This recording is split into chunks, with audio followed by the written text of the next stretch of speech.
लौह मानव सरदार पटेल 150तम जन्मवार्षिकी संयोग क्रमे भारतीय स्वाधीनतार अग्नि मंत्र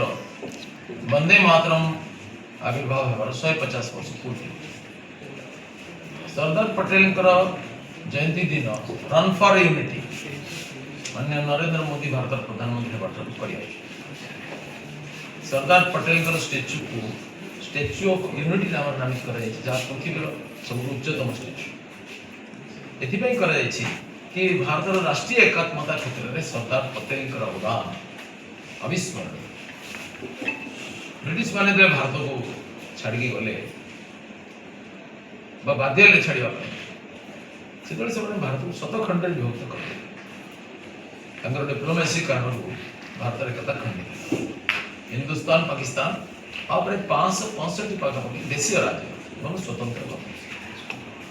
ये चाहे हिंदुस्तान सहित मिसी पार पाकिस्तान सहित मिसी पार स्वतंत्र एक क्रम तीनोटी जगह शक्ति प्रयोग करने पड़ा सरकार गोटे हूँ काश्मीर जूनागढ़ हैदराबाद बाकी सब स्थान में सरदार पटेल विचक्षण कूटनीतिक सामर्थ्य कारण बुझामणा माध्यम भारत यूनियन सहित समस्त राज्य सामिल नई कौन था मयूरभ जमी आम सहित मिसबार डेरी हवा कारण किसी नेता गोटे कुतर्क कले जे ओडिशा चढ़ई कला को जापर विमान जहाँफल से भारत ओडिशा अलग रही कहीं भारत से वायुसीमा आम विमान प्रवेश कर मयूरभ वायुसीमा स्वतंत्र से बहुत समस्या होता है 5% कौन होता आकाश मार्ग विमान केमी जाता रेल डाक सेवा केमी होता पुलिस मिलिटरी सेवा केमी होता भारत 5% स्वतंत्र राज्य था मात्र पृथ्वी सब जराजीर्ण दुर्बल राज्य था किंतु सरदार पटेल निजर असामान्य व्यक्तित्व और प्रज्ञा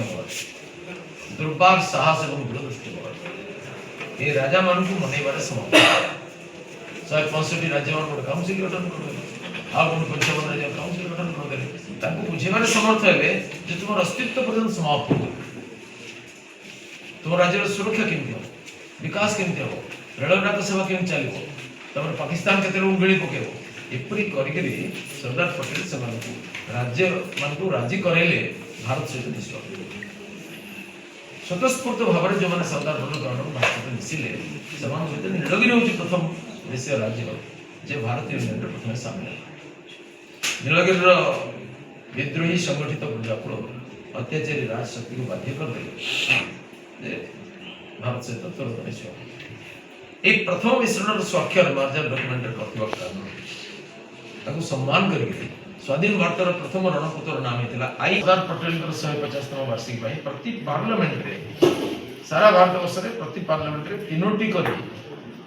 पदयात्रार आयोजन कर